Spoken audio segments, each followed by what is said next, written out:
तो चलिए हम लोग शुरू करेंगे आज नया चैप्टर। इसको 3 पार्ट में पढ़ेंगे।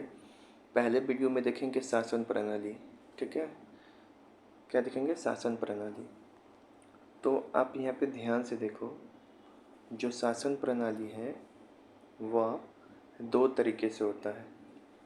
एक तो होता है केंद्र और राज्यों को संबंधों के आधार पे। उसमें देखते हैं कि इसमें बांट सकते हैं हम लोग संधात्मक शासन प्रणाली और एकात्मक शासन प्रणाली। और एक होता है कार्यपालिका और विधायिका के आधार पे। उसमें हम लोग देखते हैं संसदीय शासन प्रणाली और अध्यक्षीय शासन प्रणाली। ठीक है, तो पहला देखते हैं केंद्र और राज्यों के संबंधों के आधार पे। इधर ऐसे कर ले रहे, केंद्र और राज्यों के संबंधों के आधार पे। तो वो होता है संघात्मक शासन प्रणाली और एकात्मक शासन प्रणाली। संघात्मक शासन प्रणाली को इंग्लिश में बोलेंगे फेडरल गवर्नमेंट और एकात्मक को बोलते हैं यूनिटरी गवर्नमेंट। ये फेडरल गवर्नमेंट कहाँ कहाँ है? तो यूएस में है, कनाडा में है, ऑस्ट्रेलिया में है, ब्राज़ील में है, इंडिया में है, स्विट्ज़रलैंड में है। लेकिन याद रहे, यहाँ का फेडरल गवर्नमेंट संघात्मक शासन प्रणाली और यूएस का, जापान का, तीनों भारत का, ये सब क्या आपस में अलग अलग है। एकात्मक शासन प्रणाली कहाँ होता है? तो ब्रिटेन में, जापान में और कहाँ है? फ्रांस में, अरब में। ठीक है, पहला पॉइंट, संघात्मक शासन प्रणाली के क्या क्या फीचर्स हैं। तो संघात्मक शासन प्रणाली का सबसे प्रमुख फीचर है कि इसमें शक्ति का विभाजन होगा, यानी कि केंद्र और राज्यों के मध्य शक्ति का वितरण होगा, अवश्य होगा। यही संघात्मक का सबसे मेन फीचर है। दूसरा है सरकार के इसमें कई स्तर हो सकता है। मेनली फेडरल गवर्नमेंट में 2 स्तर होता है। बिहार पुलिस में ही पूछा था, लेकिन 2 से ज़्यादा स्तर भी हो सकता है। डुअल गवर्नमेंट मतलब केंद्र सरकार, राज्य सरकार, तो इसमें सरकार का कई स्तर है। फिर से तीसरा पॉइंट है, इसमें जो कॉन्स्टिट्यूशन होगा वो रिटेन होगा, लिखित रूप में होगा, ताकि कोई जल्दी बदल ना सके इसको। ठीक है, चौथा संविधान जो होगा कठोर होगा, ताकि इसको भी कोई जल्दी बदल ना सके। पाँचवा, जो न्यायपालिका होगा वह स्वतंत्र होना चाहिए, ताकि जो भी केंद्र और राज्य के मध्य मामला फंसे तो उसको निपटाया जा सके। छठा, सदन जो हो सकता है बाइकैमरल हो सकता है, यानी कि लोकसभा, राज्यसभा, ऐसा टाइप का। एकात्मक शासन प्रणाली में क्या होता है कि पूरा शक्ति क्या होता है? केंद्र में ही, केंद्र के पास ही होता है। इसमें शक्ति का विभाजन एकात्मक शासन प्रणाली में नहीं होता है। केंद्र और राज्यों के मध्य शक्ति का विभाजन नहीं होगा। फिर क्या होता है, इसमें एक ही स्तर का सरकार होगा, सिंगल गवर्नमेंट। फिर यहाँ का संविधान लिखित भी हो सकता है और अलिखित भी हो सकता है। जैसे कि फ्रांस में लिखित संविधान है, लेकिन ब्रिटेन में अलिखित संविधान है। यहाँ का जो संविधान होगा फ्लेक्सिबल होगा एकात्मक शासन प्रणाली में, ताकि जो मेन सरकार है वो अपने अनुसार क्या करे, केंद्र सरकार संविधान में परिवर्तन कर सके आसानी से। न्यायपालिका स्वतंत्र हो भी सकता है, नहीं भी हो सकता है, ताकि सारा पक्ष आ जाए केंद्र सरकार के पक्ष में। सदन बाइकैमरल और यूनिकैमरल भी हो सकता है, मतलब 2 सदन भी हो सकता है ऐसे ब्रिटेन में, और 1 सदन भी हो सकता है ऐसा चाइना में। तो ये है, भारत में ये वाला प्रणाली है संघात्मक शासन प्रणाली। लेकिन कुछ कुछ बात एकात्मक प्रणाली का भी समावेश है भारत में। ठीक है, प्योर फेडरलिज्म कहाँ पर है? एकदम संघात्मक, एकदम असली वाला रूप, तो वो अमेरिका में है। ठीक है, चलिए अब यहाँ पे देखिए, अब हम बताए थे शासन प्रणाली का 2 और रूप है, संसदीय शासन प्रणाली, पार्लियामेंट्री फॉर्म ऑफ गवर्नमेंट, और अध्यक्षात्मक शासन प्रणाली, प्रेसिडेंशियल फॉर्म ऑफ गवर्नमेंट। ठीक है, इस शासन प्रणाली में प्रेसिडेंट ही प्रमुख होता है, जबकि इस शासन प्रणाली में संसद प्रमुख होगा। ठीक है, ये संसदीय शासन प्रणाली सबसे पहले कहाँ पे आया था? ब्रिटेन में। ऐसे किस किस देश में है? ब्रिटेन में है, इंडिया में है, ऑस्ट्रेलिया में है, कनाडा में है, नेपाल में है, जर्मनी में है और जापान में है। और अध्यक्षात्मक शासन प्रणाली कहाँ का है? तो अमेरिका में है, ब्राज़ील में है, फिलीपींस में है और साउथ अमेरिका में है, पेरू में है, इंडोनेशिया में, अल्जीरिया में, ये सब जगह है। इसका क्या क्या है संसदीय शासन प्रणाली का गुण? तो पहला कि ये जो शक्ति पृथक्करण है ना, इसके विरुद्ध है। शक्ति का जो पृथक्करण है इसके विरुद्ध है। मतलब जो विधायिका है और कार्यपालिका के मध्य इस शासन प्रणाली में संबंध क्या होता है? बहुत जुड़ाव होता है। कुछ लोग विधायिका कार्यपालिका का भी अंग है, कुछ कार्यपालिका विधायिका का भी अंग है। तो एकदम एकदम कोई बाउंड्री लाइन नहीं है, किसी को विधायिका बोलेंगे, किसी को कार्यपालिका बोलेंगे। इसी को बोलते हैं कि ये शक्ति पृथक्करण के विरुद्ध है। जबकि अधियाक्षात्मक शासन प्रणाली में क्या होता है कि विधायिका और कार्यपालिका दोनों का पृथक, इसमें शक्ति पृथक्करण यानी कि separation of power strictly follow होता है। वहाँ पे विधायिका अलग है, कार्यपालिका अलग है। दूसरा, जो संसदीय शासन प्रणाली है इसमें दोहरी कार्यपालिका है, एक नाम मात्र का और एक वास्तविक। जबकि जैसे कि नाम मात्र का कौन हो गया? प्रेसिडेंट, रियल कौन हो गया? पीएम। लेकिन अध्यक्षात्मक शासन प्रणाली में क्या है? सिंगल कार्यपालिका है, एकमात्र प्रेसिडेंट है। जबकि अमेरिका वाले में क्या है कि जो व्यवस्थापिका है और कार्यपालिका है दोनों एकदम पृथक है, दोनों एक दूसरे से बहुत ही अलग है। तो वहाँ पे पूछा जाए, शक्ति पृथक्करण का सिद्धांत है बहुत स्ट्रिक्टली फॉलो होता है अमेरिका वाले सिस्टम में, यानी कि अध्यक्षात्मक शासन प्रणाली में। फिर से यहाँ पर तीसरा पॉइंट है कि इसमें संसदीय शासन प्रणाली में सामूहिक और व्यक्तिगत उत्तरदायित्व है। मतलब यहाँ पे उत्तरदायित्व वाला भावना दिखाई पड़ता है संसदीय में। आर्टिकल 75 में दिखाई पड़ता है कि ये सांसद किसके प्रति उत्तरदायी है? तो लोकसभा के प्रति उत्तरदायी है। सरकार लोकसभा के प्रति उत्तरदायी होता है। तो यहाँ पे रिस्पॉन्सिबिलिटी वाला बात है संसदीय में। लेकिन अमेरिका में क्या है? अनुत्तरदायी शासन। वहाँ पे उत्तरदायित्व कम दिखाई पड़ता है, वहाँ पे उत्तरदायित्व का क्या है? अभाव है, नहीं दिखाई पड़ता है। ठीक है। कार्यपालिका का अनिश्चित कार्यकाल।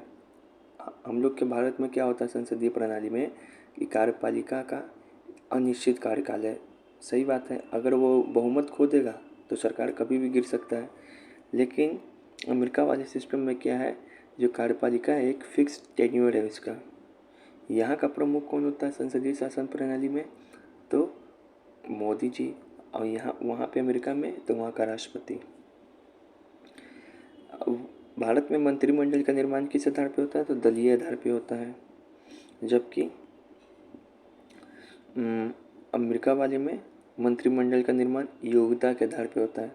आपके अंदर कोई योग्यता है तो उस आधार पे होगा। लेकिन ये भारत में क्या होता है कि आप जीते हुए दल के हैं वही मंत्री बन सकता है। तो ये हो गया। सातवां, प्रायः बहुदलीय प्रणाली। संसदीय शासन प्रणाली से भारत में देखो यहाँ पे बहुत सारा दल दिखाई पड़ता है, लेकिन अमेरिका वाले में अधिकांश 2 दल ही दिखाई पड़ता है। ठीक है। तो ये हो गया शासन प्रणाली के अंग। फिर आपके बुक में दिया हुआ है कि संघीय शासन व्यवस्था 2 प्रकार से गठन हो सकता है। जो संघीय शासन व्यवस्था है अभी पढ़ाए हैं पीछे, सबसे पहले वो 2 प्रकार से गठन हो सकता है। पहला तरीका है कि यदि 2 या अधिक स्वतंत्र राष्ट्र साथ लाकर एक बड़ा इकाई गठित करें। मतलब 2 या अधिक स्वतंत्र राष्ट्र क्या है? आपस में आके और एक इकाई क्या करें? गठित कर लें। इसमें दोनों स्वतंत्र राष्ट्र अपनी संप्रभुता के साथ साथ अपनी अलग पहचान को भी बनाए रखते हैं और अपनी सुरक्षा और खुशहाली बढ़ाने का रास्ता तैयार करते हैं। मतलब आ रहे हैं तो अपना संप्रभुता भी बना के रखेंगे, अपना पहचान भी बना के रखेंगे। तीसरा, ये जो पहला वाला तरीका है इसको बोलते हैं यह साथ आकर हिलाकर, यह साथ आकर संघ बनाने का उदाहरण है। ये सब हेडलाइटेड पॉइंट है, इसको याद रखें। इसमें कई स्वतंत्र और संप्रभु राज्य आपस में मिलकर समान संप्रभुता को स्वीकार कर एक संघीय राज्य का गठन करते हैं। मतलब कई स्वतंत्र और संप्रभु राज्यों का वह आपस में मिल के संप्रभुता को स्वीकार करके एक संघीय राज्य बनाएगा। इसमें आमतौर पे राज्य की शक्ति केंद्र से अधिक होती है क्योंकि अवशिष्ट शक्ति राज्यों के पास होती है। देखो, ये बोलना चाह रहा है कि इस वाले में क्या होता है कि इस वाले सिस्टम में केंद्र अधिक शक्तिशाली होता है क्योंकि राज्य अधिक शक्तिशाली होता है क्योंकि अवशिष्ट शक्ति किसके बनाने के पास अधिकार है? अवशिष्ट शक्ति पे सूची पे तो राज्य के पास। इसका उदाहरण है AAS आस। ए मतलब अमेरिका में ऐसा सिस्टम देखा जाता है, संघीय सिस्टम, ऑस्ट्रेलिया में और स्विट्ज़रलैंड में। तीनों का नाम दिया NCERT में, याद रखेंगे। यह सबके साथ आकर संघ बनाने वाला का उदाहरण है। यह तीनों जगह में क्या है? सबके साथ आकर संघ बनाने वाला उदाहरण है। दूसरा तरीका है संघीय व्यवस्था को किस तरीके से हम लोग गठन कर सकते हैं। तो दूसरा तरीका है, इसमें बड़े देश, तो दूसरा तरीका क्या है संघीय व्यवस्था का गठन करने का? इसमें क्या होता है कि बड़े देश द्वारा अपनी आंतरिक विविधता, देखो ये सब याद रखेंगे, ये भारत वाला सिस्टम इसमें देखने को मिलता है। भारत में यही बोला, आंतरिक विविधता को ध्यान में रखते हुए राज्य का गठन करना और फिर राज्य व राष्ट्रीय सरकार के मध्य सत्ता का बंटवारा करना। तो ये देखो, इसमें शक्ति का बंटवारा भी हो रहा है और आंतरिक विविधता, ये शब्द यूज हो रहा है। फिर इसमें राज्य के अधिक केंद्र अधिक शक्तिशाली, मतलब इस सिस्टम में राज्य से ज़्यादा केंद्र को शक्तिशाली बनाया जाता है क्योंकि अवशिष्ट शक्ति किसके पास होता है? केंद्र के पास। अक्सर इस व्यवस्था में विभिन्न राज्यों को समान अधिकार दिए जाते हैं, पर विशेष सही बात है, आप सबके देखते हो भारत में सब कुछ समान अधिकार है, लेकिन कुछ कुछ स्टेट है, अरुणाचल प्रदेश हो गया, चाहे मिजोरम हो गया, इन सभी को कुछ विशेष अधिकार, जैसे जम्मू कश्मीर को दिया गया था, विशेष पावर दिया जाता है। ठीक है। और फिर आपको याद रखना है कि इसका उदाहरण क्या है? BBS। इसका उदाहरण क्या था? AAS आज। इसका उदाहरण क्या है? BBS। तो B मतलब हो गया भारत, B मतलब हो गया बेल्जियम और S मतलब हो गया स्पेन। S मतलब हो गया स्पेन। इसको कहते हैं सबको साथ लाकर संघ बनाने का उदाहरण। जबकि पहले वाला क्या था? सब साथ आकर है, ये सब साथ लाकर है। ठीक है, क्वेश्चन बनाएंगे अपना क्लियर हो जाएगा। ठीक है, देखिए यहाँ देखिए, स्वाधीनता आंदोलन के दौरान राष्ट्रीय संघर्ष का नेतृत्व करने वाली, यहाँ पे हुआ कि भारत में संघवाद का विकास कैसे हुआ। देखो, तो जो कांग्रेस है वो शुरू से ही संघीय व्यवस्था का क्या था? समर्थक था। ठीक है। 1946 में जब संविधान सभा भी बना था तो उसका आधार भी क्या था? संघवाद था। मतलब शुरू से ही संघवाद फॉलो हो रहा है भारत में। ठीक है, लेकिन इसमें केंद्र को थोड़ा अधिक शक्तिशाली बनाया जा रहा है। अब सवाल सॉल्व करते हैं, थ्योरी हो गया उसका। तो पूछ रहा हूँ 1950 से 60 के दशक में प्रारंभिक वर्षों में भारतीय संघीय व्यवस्था का नींव कौन रखा? तो नेहरू थे प्रेसिडेंट, तो वही रखेंगे ना। यहाँ पे बोल रहा है कि हमारे संविधान में संघवाद, हम लोग संघीय व्यवस्था है, लेकिन संघीय व्यवस्था के लिए जो शब्द होता है इंग्लिश में फेडरल होता है, लेकिन हमारे संविधान में फेडरल शब्द का उपयोग ना करके, इस शब्द का उपयोग ना करके, इस शब्द का उपयोग ना करके यूनियन शब्द का उपयोग किया है। संघवाद के लिए फेडरेशन शब्द का प्रयोग नहीं हुआ, इसकी जगह पे क्या हुआ है? यूनियन शब्द का। याद रखेंगे, TRE में पूछा हुआ था। कौन सा देश साथ लेकर चलने वाले संघ का उदाहरण है? साथ लेकर, साथ लेकर, साथ लेकर लाकर कौन वाला है? लेकर लाकर बोले तो अमेरिका। और क्या है? एक एग्जाम्पल बताया क्या? ट्रिक आस। अमेरिका है, ऑस्ट्रेलिया है और स्विट्ज़रलैंड है। America, Australia, Switzerland. यहाँ देखो, अमेरिका, ऑस्ट्रेलिया, स्विट्ज़रलैंड, साथ लेकर आकर, साथ लेकर। ठीक है।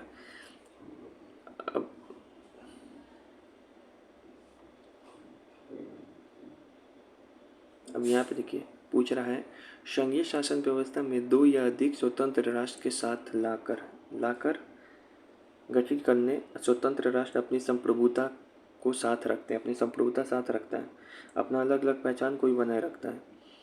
तो साथ आकर, साथ आकर, साथ आकर, ये सब शब्द याद रखना। कौन है? ऐसा व्यवस्था कहाँ देखने को मिलता है? अमेरिका में, और स्विट्ज़रलैंड में और ऑस्ट्रेलिया में। फिर देखो ये सवाल, तो ये सवाल देखो कि आंतरिक विविधता सब दिखाई पड़ रहा है। राष्ट्रीय सरकार के बीच शक्ति का बंटवारा, तो ये दोनों शब्द कहाँ पे दिखाई पड़ा था? शक्ति का बंटवारा, आंतरिक विविधता को बनाए रखना, और तो ये सब कहाँ पे दिखाई पड़ रहा था? भारत वाले सिस्टम में। तो क्या था ट्रिक? BBS, भारत, बेल्जियम और स्पेन। तो ये होगा, सब तो बस याद रखना। अच्छा, पूछ रहा है कहाँ पे एकात्मक सरकार है जबकि कहाँ पे संघीय सरकार है? तो श्रीलंका में एकात्मक सरकार था, शेली जो था बहुमत में था, इसलिए तो वहाँ पे संघर्ष हुआ, जबकि बेल्जियम में संघीय सरकार। सबको साथ लेकर, सबको साथ लेकर चलने वाली सरकार है। सबको साथ लेकर चल रहा है, सबको साथ आकर नहीं। सब साथ आकर बोले तो अमेरिका होगा, लेकिन सब साथ लेकर लेकर लेकर लेकर लेकर बोले तो भारत। आकर बोले तो अमेरिका, सब आकर बोले तो अमेरिका, लेकर बोले तो भारत। संघ सरकार का उदाहरण है, तो संघ सरकार का उदाहरण है अमेरिका में भी है, भारत में भी, कनाडा में भी है, लेकिन इन तीनों जगह क्या है? संघ सरकार है, लेकिन तीनों जगह संघ सरकार का अलग अलग थोड़ा रूप चेंज दिखाई पड़ता है। फिर बोल रहा है इसमें से भारत में किस प्रकार की शासन प्रणाली है? तो अध्यक्षीय है? नहीं, ये तो अमेरिका में है। संसदीय है? हाँ, भारत में भी है और संघीय भी है, तो ये होगा B। संघीय प्लस एकात्मक नहीं बोल देना, संघीय नहीं, एकात्मक नहीं, संघ वाला एकात्मक की ओर झुकाव ये हो सकता है, लेकिन संघीय प्लस एकात्मक नहीं। फिलहाल यहाँ पे B आंसर होगा सही। तो देखो यहाँ पे यही बात है, लेकर बोल रहा है, तो लेकर बोले तो भारत, भारत से लेकर, तो लेकर बोले तो भारत, आकर बोले तो अमेरिका। देखो तो आ क्या हो जाएगा? अमेरिका। लेकर बोले तो भारत, कंफ्यूजन नहीं होना। फिर यहाँ पे बोल रहा है ये सवाल में कि राज्य किसको कहते हैं? ये सवाल यही पूछना चाहता है कि राज्य का परिभाषा में क्या क्या शामिल होगा। तो देखो पहला ऑप्शन पढ़ोगे ना, तो ये राज्य में देखो, राज्य का 4 वो चीज़ होना चाहिए राज्य के पास। एक अपना भूभाग होना चाहिए, जनसंख्या होना चाहिए, सरकार होना चाहिए, सत्ता और संप्रभुता होनी चाहिए। पहला ऑप्शन पढ़ोगे जिसमें चारों चीज़ दिखाई पड़ जाएगा। व्यक्तियों का समुदाय, जनसंख्या हो गया, बाहरी नियंत्रण से मुक्त मतलब संप्रभुता हो गया, एक भूभाग अस्थायी मतलब जमीन हो गया, संगठित सरकार मतलब सरकार भी हो गया। तो राज्य के अंदर ये चारों चीज़ होना चाहिए। तो पहला ऑप्शन पढ़े तो हमको ये चारों चीज़ ये ऑप्शन में दिखाई पड़ जाता है। दूसरा बात कर रहा है निम्नलिखित में से कौन सा राज्य का, अब 4 वो बताए हैं, अब 4 में से सबसे प्रमुख कौन सा है? मतलब आपको सरकार भी है, संप्रभुता भी है और ज़मीन भी है, जनसंख्या भी। तो चारों में से सबसे ज़्यादा प्रमुख है संप्रभुता, क्योंकि अगर संप्रभुता नहीं रहेगा तो वो तीनों चीज़ लेके क्या करोगे? ठीक है, तो ये हो गया। इसमें बोल रहा है कि संसदीय व्यवस्था वाला सरकार वह होती है, मतलब संसदीय व्यवस्था में कौन सा गुण पाया जाता है सरकार में? तो ये, तो इसमें ऐसा सवाल को क्या कैसे सॉल्व करेंगे? तो देखेंगे हम लोग कि संसदीय प्रणाली में क्या क्या गुण होता है। तो यहाँ पे बोल रहा है ये वाला ऑप्शन देखते हैं कि सरकार लोगों के द्वारा निर्वाचित होता है और उसके द्वारा हटाया जाता है। नहीं, लोगों के द्वारा थोड़ी हटाया जाता है, संसद के द्वारा हटाया जाता है। फिर सरकार संसद के द्वारा चुनी गई, यहाँ पे बोल रहा है कि समय से पहले नहीं हटाया जाता है। यही तो गुण है संसदीय प्रणाली में, समय का कोई थोड़ी ना ये है फिक्स्ड है, वो कभी भी फिक्स नहीं है, कभी भी बहुमत नहीं है तो हटा दिया जा सकता है।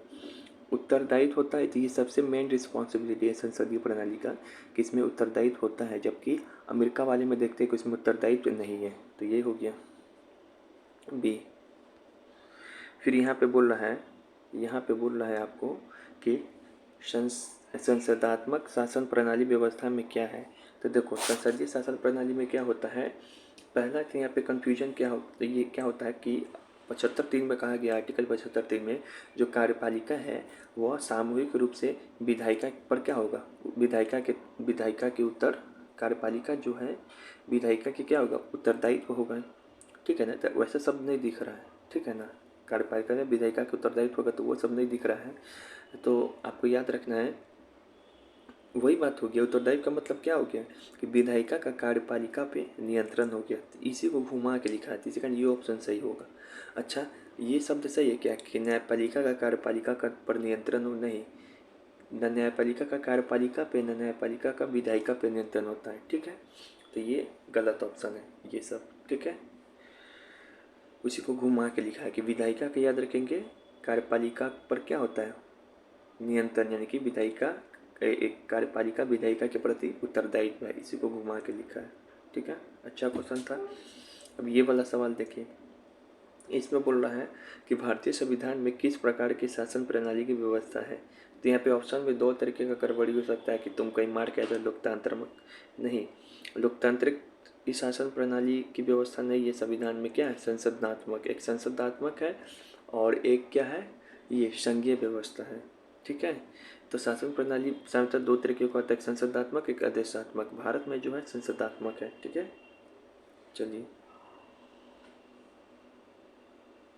पूछ रहा है संसदात्मक शासन प्रणाली का उदय कहाँ हुआ था, तो ब्रिटेन में। लेकिन सबसे पहली बार कहाँ पे आया था, ब्रिटेन में। लेकिन आदेशात्मक कहाँ आया था, तो ये यहाँ पर आदेशात्मक कहाँ पर आया था, तो अमेरिका में, ठीक है।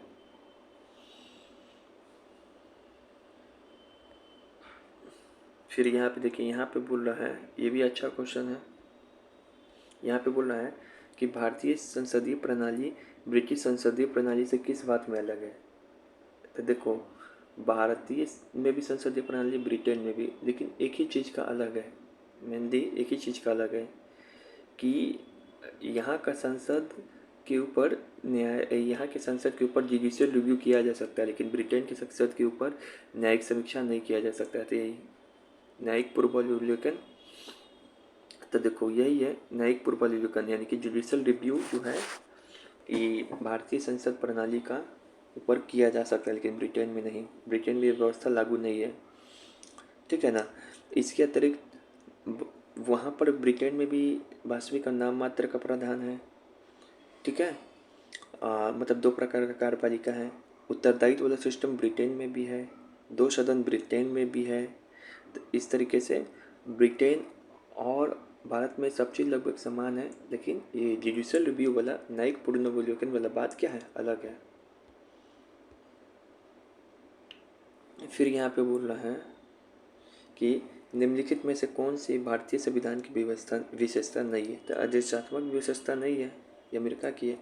संसदात्मक सरकार है, यहाँ पे स्वतंत्र न्यायपालिका है, संघातात्मक सरकार है, ठीक है। फिर ये भी अच्छा क्वेश्चन है, यहाँ पे बोल रहा है कि भारत के संदर्भ में संसदीय शासन प्रणाली में कौन सा सिद्धांत है, मतलब भारत में संसदीय प्रणाली, तो इसके बारे में कोई सा सही कथन चुने। पहला देखते हैं, मंत्रिमंडल के सदस्य संसद के सदस्य होते हैं। तो सही बात है, मंत्रिमंडल का ही सदस्य तो मंत्रिमंडल का ही सदस्य तो संसद के सदस्य होते हैं, ठीक है। ये बात घुमा के बोल रहा है, ये इस बात से घुमा के बोल रहा है कि ये पता है कौन नहीं बोल रहा है, ये बोलना चाह रहा है कि कार्यपालिका और विधायिका में घनिष्ठ संबंध है। कार्यपालिका यहाँ पे मंत्रिमंडल हो गया, विधायिका यहाँ पे संसद हो गया, ये बात बोलना चाह रहा है। तो सही है, घुमा के बोल रहा है उसी बात को। दूसरा, जब तक मंत्रियों को संसद का विश्वास प्राप्त रहता है तब तक वो अपने पद पर बने रहते हैं, सही बात है। यह उत्तरदायित्व वाला बात बोल रहा है संसदीय प्रणाली का, तो ये सही है। तीसरा, ये यहाँ पे फंसाएगा, बोल रहा है राज्य का अध्यक्ष ही मंत्रिमंडल का अध्यक्ष होता है। नहीं, राज्य का अध्यक्ष नहीं, राज्य का अध्यक्ष तो प्रेसिडेंट होता है। मंत्रिमंडल का अध्यक्ष कौन होता है, सरकार का अध्यक्ष, यानी कि प्राइम मिनिस्टर। यहाँ पे सरकार होता तब सही होता, तो ये वाला ऑप्शन गलत है, केवल पहला दूसरा सही है, ठीक है। तो ऐसे में देख लो क्या क्या होता है भारतीय संसदीय प्रणाली में, क्या क्या बताए थे। उत्तरदायित्व वाला बताए थे, ये बात यहाँ पर आ गया। शक्ति पृथक्करण के विरुद्ध, ये वाला बात भी यहाँ पर आ गया। दोहरी कार्यपालिका, ये भी वाला बात यहाँ पे आ गया। दोहरी सदस्यता, ये वाला बात भी यहाँ पे आ गया, ठीक है। यहाँ पे बोल रहा है संसदीय स्वरूप के शासन का प्रमुख लाभ क्या है, मतलब संसदीय स्वरूप है तो यहाँ पे प्रशासन के प्रमुख लाभ क्या है। तो कार्यपालिका विधानमंडल तो स्वतंत्र रूप से काम करेगा, गलत। यहाँ पे ये शक्ति पृथक्करण सिद्धांत के विरुद्ध है। उत्तरदायित्व वाला जो बात होता है ना भारतीय संसद प्रणाली में, ये भारतीय संसद प्रणाली को सबसे प्रमुख बनाता है। ये अमेरिका में नहीं है। अमेरिका में क्या खासियत है पता है, शक्ति का सिद्धांत का एकदम स्ट्रिक्टली फॉलोड होता है वहाँ पे। तो ये तो ये वाला जो सिद्धांत है ये अमेरिका में है, तो भारत में ये उत्तरदायित्व वाला है। तो सी फिर यहाँ पे बोल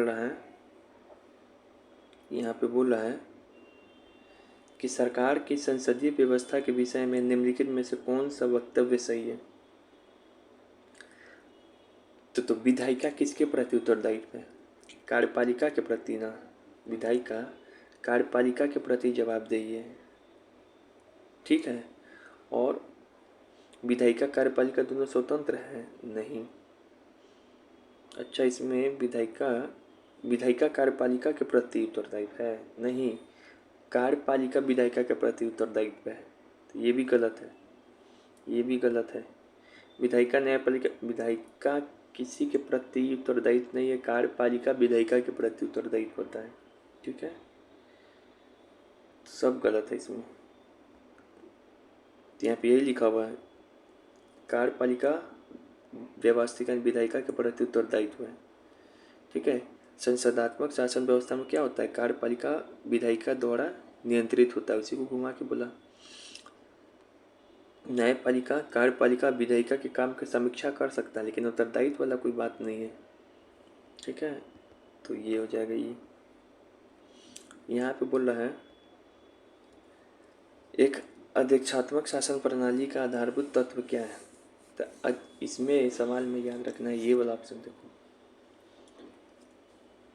अध्यक्षात्मक शासन प्रणाली में एक ही कार्यपालिका होता है, जबकि यहाँ पे भारत वाले में संसदीय में 2 कार्यपालिका। तो अध्यक्षात्मक एक ही कार्यपालिका जो कि होता है प्रेसिडेंट, और भारत वाले में दोहरी कार्यपालिका, 2 वो प्रमुख है, एक नाम मात्र एक वास्तविक। नाम मात्र हो गया तुमको प्रेसिडेंट, और वास्तविक हो गया पीएम। तो बी, ठीक है। फिर यहाँ पे बोल रहा है, राज्य हर जगह है, ये अंतराल शायद ही कोई छोड़ता है। यह बात किसने बोला था? मतलब किस धारणा की बात व्यक्त कर रहा है? तो कल्याणकारी राज्य के बारे में धारणा है। कल्याणकारी राज्य बोलता है कि राज्य हर एक जगह है, यह अंतराल शायद ही कोई छोड़ता है। फिर यहाँ पे देखिए, भारत में राजनीतिक सत्ता का प्रमुख स्रोत कौन है? तो राजनीतिक सत्ता का सबसे प्रमुख स्रोत कौन है? संविधान की जनता। इसमें कंफ्यूजन नहीं हो जाना। हमारा संविधान ही शुरू होता है हम भारत के लोग से। तो सत्ता का सबसे प्रमुख स्रोत कौन है? राजनीतिक सत्ता का। जनता है तो सत्ता है, जनता नहीं है तो सत्ता नहीं है। कल्याणकारी राज्य के वेलफेयर राज्य का उद्देश्य क्या है? तो वेलफेयर राज्य का उद्देश्य ये वाला नहीं है, अधिकतम संख्या में अधिकतम कल्याण सुनिश्चित करना नहीं है। वेलफेयर मतलब होता है कमज़ोर लोग का, कमज़ोर वर्ग पे फोकस करना। बी। अच्छा, ये एक सवाल है, किस शासन व्यवस्था में उत्तरदायित्व का अभाव है? तो देखो, उत्तरदायित्व बताए थे अमेरिका वाले में नहीं है, तो इसमें, जबकि भारत में उत्तरदायित्व है। इसका ट्रिक भी बताए हुए कि अमीर आदमी लोग उत्तरदायित्व थोड़ी लेता है। अब शक्ति पृथक्करण सिद्धांत मतलब गुण एकदम स्ट्रिक्टली कहाँ फॉलो होता है? अमेरिका में। लेकिन उत्तरदायित्व नहीं है कहाँ पे? अमेरिका में, अध्यक्षात्मक, ठीक है। निम्नलिखित में से किनसे निर्धारित होता है कि भारत का संविधान परिसंघीय है? मतलब कौन सा ऐसा बात बताएगा जिससे पता चलेगा कि भारतीय संविधान संघात्मक है? तो संविधान लिखित और अनम्य है। अनम्य से समझते हैं न्यायपालिका स्वतंत्र है, यही तो है, न्यायपालिका स्वतंत्र है, इससे पता चलेगा। संघात्मक पता चल सकता है, लेकिन और इससे भी बढ़िया पता चलेगा केंद्र और राज्यों की भी शक्ति का वितरण। ये भी हो सकता है, लेकिन सबसे इम्पोर्टेंट अगर दोनों में से कोई एक चुनना हो तो ये होगा कि शक्ति का वितरण ही तो बोलते हैं संघात्मक शासन। तो डी। भारतीय संविधान कैसा है? तो अंशतः कठोर अंशतः लचीला, मतलब थोड़ा सा कठोर है थोड़ा सा लचीला है। फिर यहाँ पे पूछ रहा है कथन ओरिजिन, भारत के संविधान में एक संघीय प्रणाली का प्रावधान है। सही बात है, उसने एक बहुत शक्तिशाली केंद्र की रचना की है। दोनों कथन सही है, लेकिन संघीय प्रावधान का मतलब क्या होता है? शक्ति का वितरण। तो दोनों कथन सही है, लेकिन एक्सप्लेनेशन नहीं कर पा रहा है दूसरा कथन पहले का। यहाँ पे लिखा भी है संघीय प्रणाली का मतलब शक्ति का विभाजन होना चाहिए। अब यहाँ पे देखो, यहाँ पे बोल रहा है भारत में संघवाद व्यवहारिक नहीं है, भारत एक संघीय राज्य नहीं है। गलत। भारत एक संघीय राज्य है, पहला ही स्टेटमेंट सिर्फ सही है, दूसरा गलत है। भारत में संघवाद व्यवहारिक इसलिए नहीं है क्योंकि केंद्र सरकार मजबूत है, एकात्मक की ओर झुका हुआ है। इसीलिए सी वाला ऑप्शन सही होगा, पहला सही दूसरा गलत। भारत में मजबूत केंद्र की ओर झुकाव वाला एकात्मक व्यवस्था है। फिर यहाँ पे देखो, कोई भी अच्छा सवाल है, IAS में पूछा 2021 में कि भारतीय राज्य व्यवस्था में निम्नलिखित में से कौन सी अनिवार्य विशेषता है जो यह दर्शाता है कि उसका स्वरूप संघीय है। मतलब कौन सी ऐसी चीज़ है बताएगा संघीय स्वरूप के बारे में। न्यायपालिका की स्वतंत्रता से सुरक्षा, सही बात है। संघीय सरकार में न्यायपालिका स्वतंत्र होना चाहिए, ये सही है। ठीक है, ये सही है। और ये वाला ऑप्शन तक पढ़ते हैं, संघ की विधायिका में संगठन इकाइयों का निर्वाचित प्रतिनिधि होते हैं, इससे कोई मतलब नहीं है।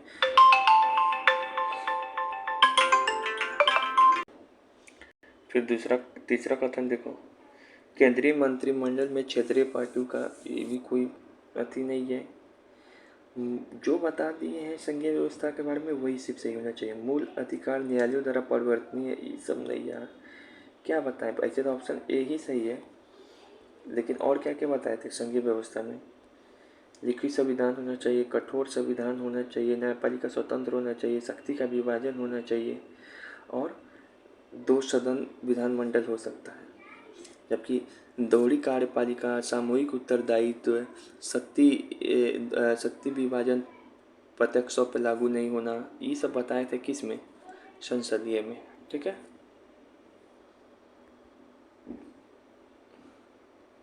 यहाँ पे बोल रहा है कि भारत के संविधान का एक संघीय लक्षण नहीं। फिर वही पूछ रहा है कि संघीय लक्षण क्या क्या है। तो केंद्र राज्यों की भी शक्ति का बंटवारा, ये तो संघीय लक्षण है ही। भारत के संविधान लिखित संविधान है, ये भी संघीय लक्षण है कि लिखित रहेगा तो केंद्र सरकार बदल नहीं सकते हैं चलिए संविधान। एक हरी नागरिकता, अच्छा ये स्वतंत्र न्यायपालिका भी है कि राज्य का अगर हनन होगा तो न्यायपालिका स्वतंत्र, तो ये तीनों तो है, लेकिन इस पर विचार करते हैं। एक हरी नागरिकता, भारत में क्या एक हरी नागरिकता है? नहीं, भारत में 2 नागरिकता है, तभी तो संघात्मक है भारत। एक हरी नागरिकता एकात्मक का लक्षण है।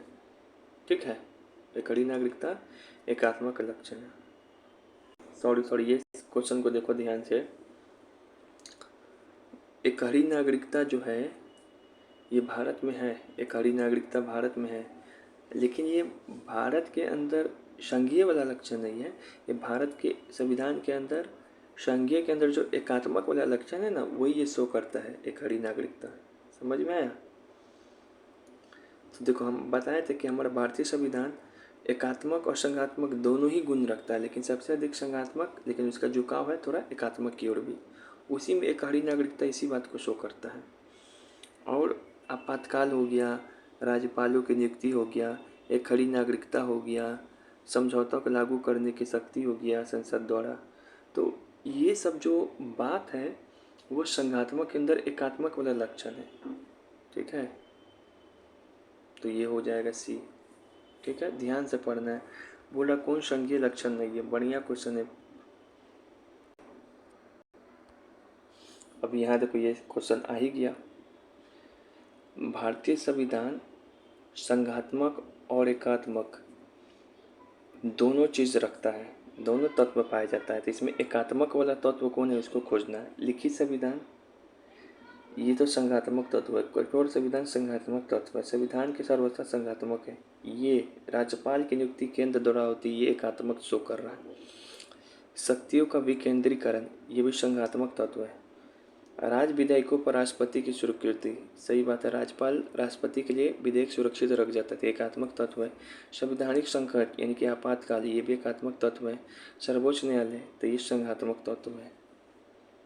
तो क्या आंसर होना चाहिए? 4, 6, 7, 4, 6, 7। तो 4, 6 7, यानी कि डी, ये वाला ऑप्शन सही होना चाहिए। ठीक है, तब याद रखेंगे ये चीज़, कौन सा एकात्मक तत्व है, कौन सा संघात्मक।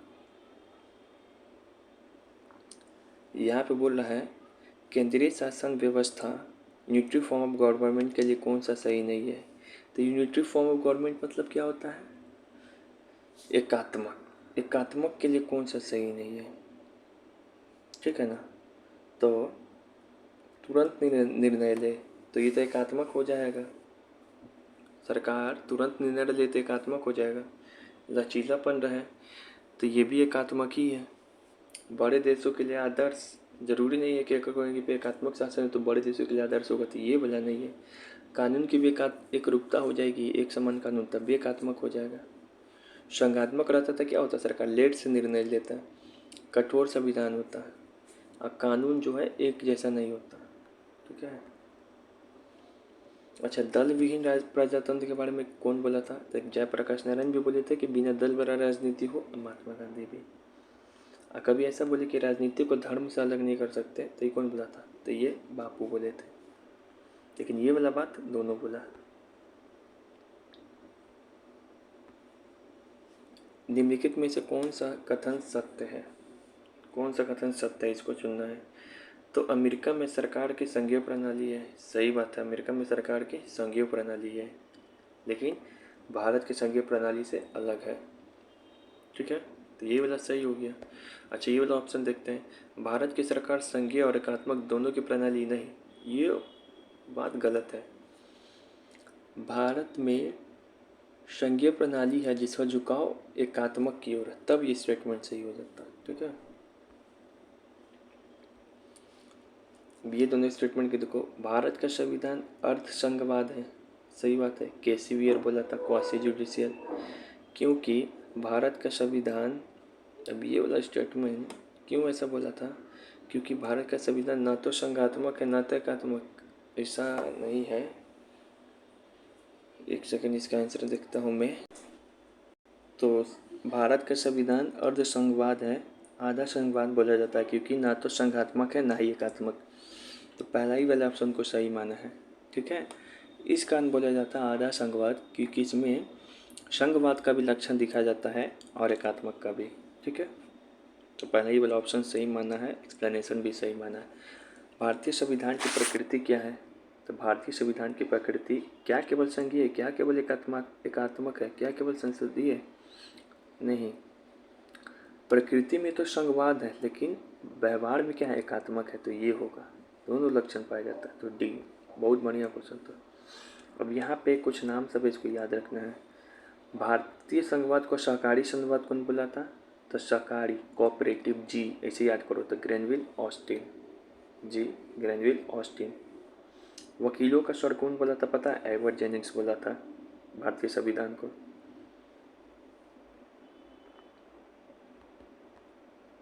यहाँ पे बोल रहा है कि यहाँ पे बोल रहा है किसने कहा भारत एक अर्ध संघवाद है, क्वासी जुडिशियल संतुलन वाला बात, तो केसी वियर, केसी वियर।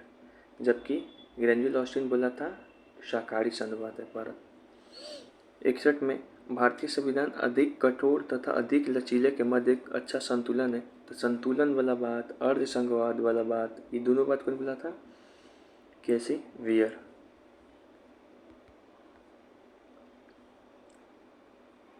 यहाँ पे बोल रहा है कि संविधान को संघात्मक के तंग ढांचों में नहीं डाला जा सकता।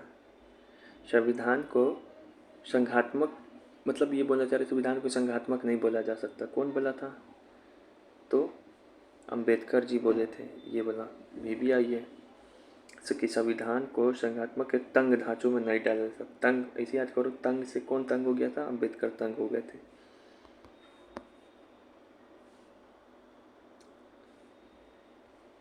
बोल रहे हैं यहाँ पे, मिथकों और कहावतों के रूप में प्रशासन के सिद्धांत को किसने स्वीकार किया, तो साइमन, हर्बर्ट साइमन। प्रशासन, प्रशासन से ही तो जुड़ा हुआ था साइमन। मिथक था, कहावत था कि एक भी इसमें अंग्रेज नहीं होगा, लेकिन सारा अंग्रेज था, तो इसे याद कर सकते हो ट्रिक बना के। साइमन, मिथक, कहावत, अच्छा, विधि और स्वाधीनता के बीच सबसे अच्छा बात कौन सा बताता है? तो ये है, अगर विधि नहीं रहेगा तो आपको स्वाधीनता भी नहीं मिलेगी। ये वाला स्टेटमेंट याद रखना। अगर विधि नहीं है, लॉ नहीं है, तो आप स्वतंत्र भी नहीं है, कुछ कर ही नहीं पाओगे। फिर कौन विकास प्रशासन की अवधारणा से संबंधित है? तो विकास प्रशासन कौन दिया? डब्ल्यू। विकास डब्ल्यू एक साथ, विकास डब्ल्यू एक साथ, तो डब्ल्यू रिक्स। इसका एक प्रसिद्ध बुक भी नाम है, यहाँ पे देख लो। डब्ल्यू का प्रसिद्ध बुक का नाम है administrative development, administration development inclusion concept. इसी में दिया था, एडमिनिस्ट्रेटिव डेवलपमेंट इंक्लूजन कॉन्सेप्ट में डब्ल्यू अपना विकास की अवधारणा दिया था।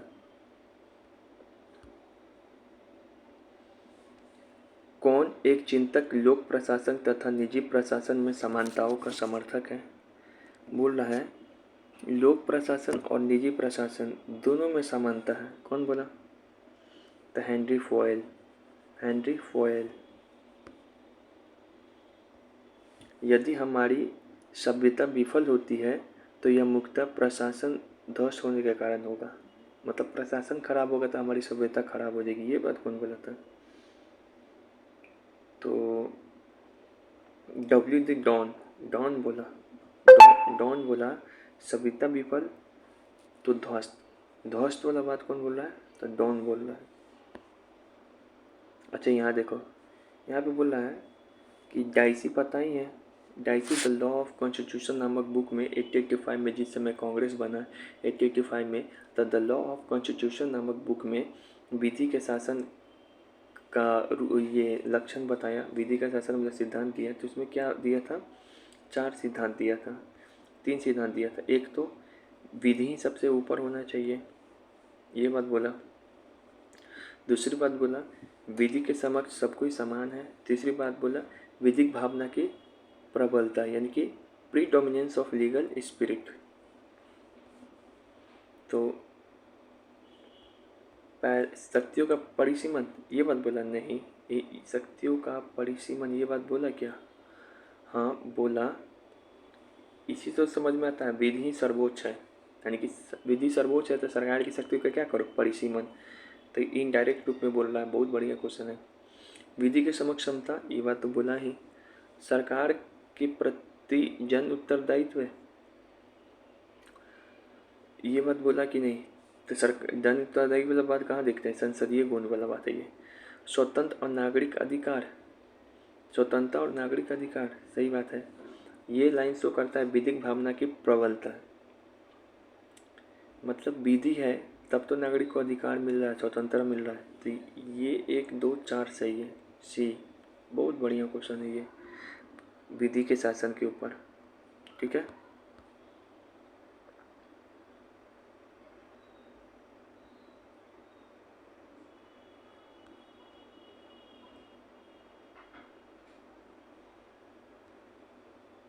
यहाँ बोल रहा है संवैधानिक सरकार का मतलब क्या है? संवैधानिक सरकार उसको बोलते हैं जो राज्य की सत्ता के हित में व्यक्ति की स्वतंत्रता पर प्रभावकारी प्रतिबंध लगा सकती है। सही बात है, संवैधानिक सरकार उसको है प्रभावकारी प्रतिबंध लगा सकती है जनता पे, इसको बोल सकते हैं जो व्यक्ति के स्वतंत्रता के हित में राज्य की सत्ता पे प्रभावकारी प्रतिबंध लगा सकती है। सही, दोनों बात सही है। तो संवैधानिक सरकार में राज्य भी व्यक्ति के ऊपर प्रतिबंध लगा सकता है, व्यक्ति भी राज्य के ऊपर प्रतिबंध लगा सकता है। दोनों कथन सही माना कि नहीं? गलत।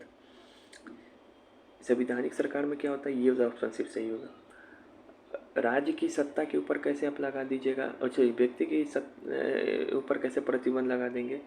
संवैधानिक सरकार मतलब सीमित सरकार, केवल राज्य की सत्ता पर प्रतिबंध लग सकता। ठीक है। 2 संवैधानिक सरकार वह क्या है? तो यहाँ पे देखना है कहाँ पे राज्य की सत्ता पे प्रतिबंध लग रहा है। तो ये देखो पहला ऑप्शन, किसी सरकार की परिसंघीय संरचना वाली एक प्रतिनिधि सरकार। नहीं, ये तो संघवाद का उदाहरण है।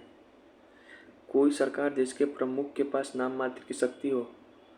नहीं, ये तो संसद, ये अध्यात्मक ये नाम मात्र की शक्ति हो, ये तो संसदीय व्यवस्था का गुण है। कोई सरकार जिसके प्रमुख के पास वास्तविक शक्ति हो तो ये अधिशात्मक शासन का गुण है। कोई सरकार जो संविधान की सीमाओं से परिबद्ध है, यही है संवैधानिक सरकार।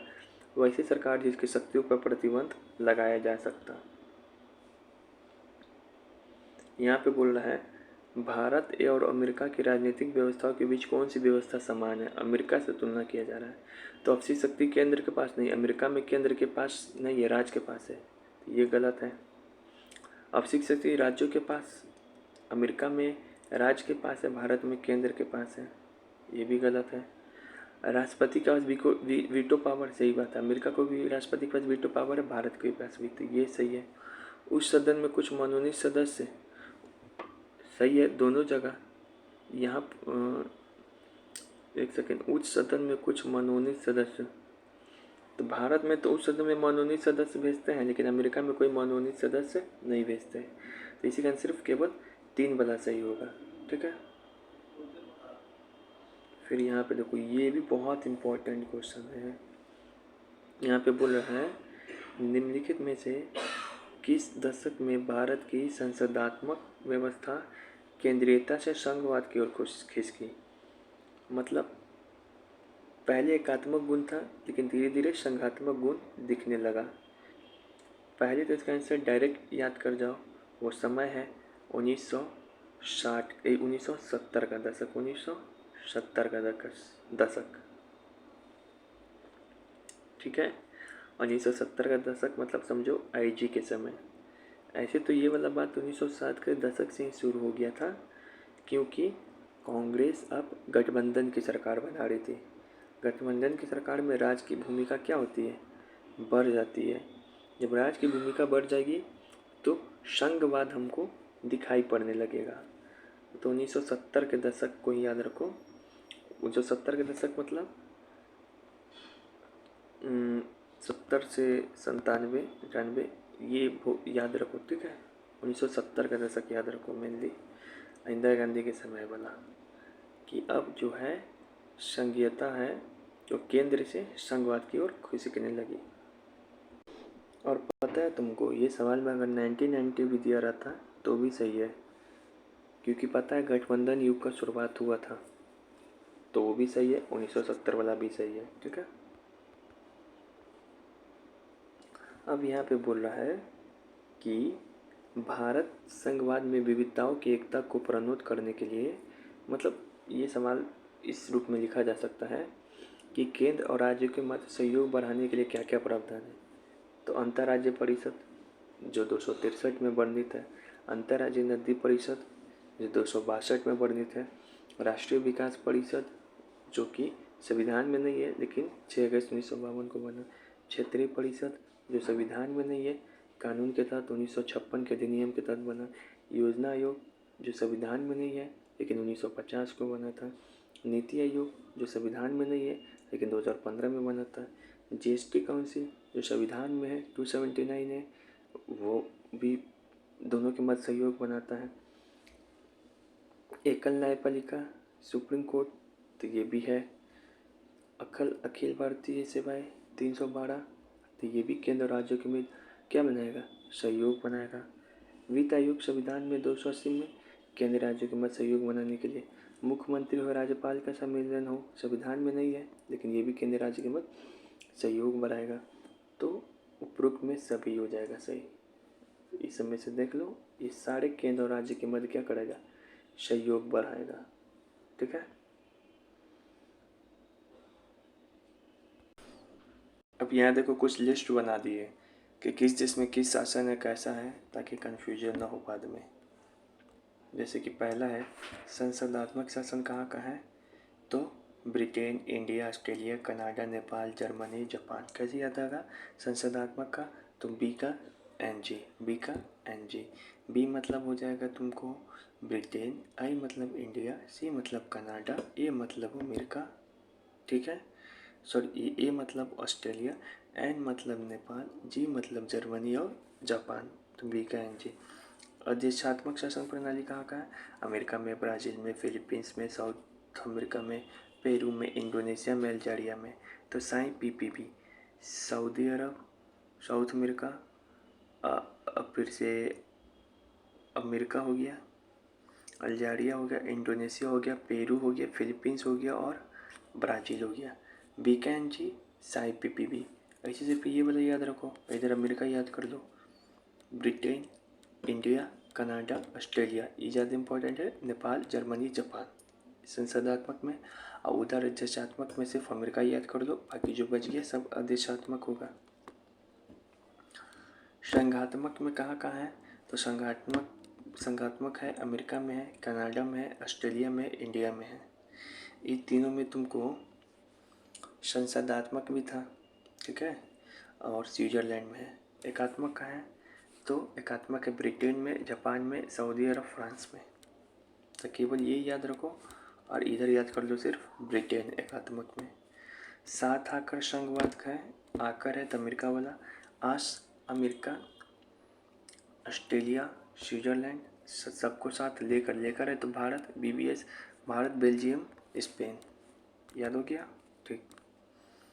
फिर कानून के डाइसी के कानून के शासन के सिद्धांत और भी है, देख लो कौन कौन सा है।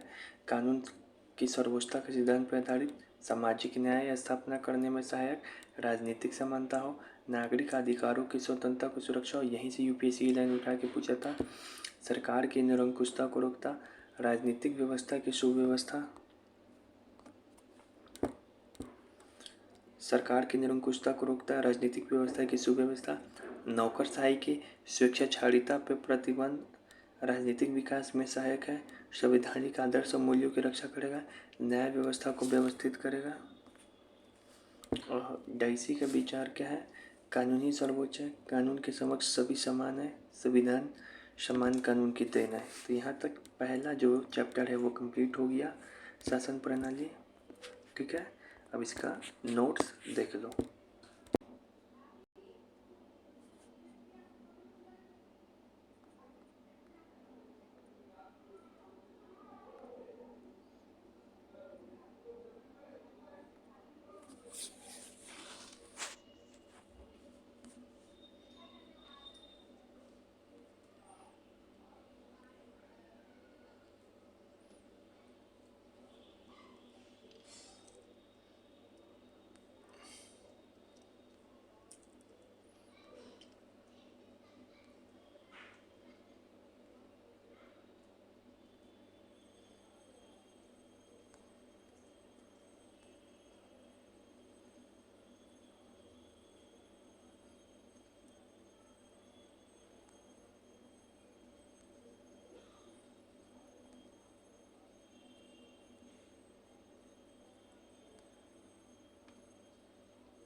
जय माता दी।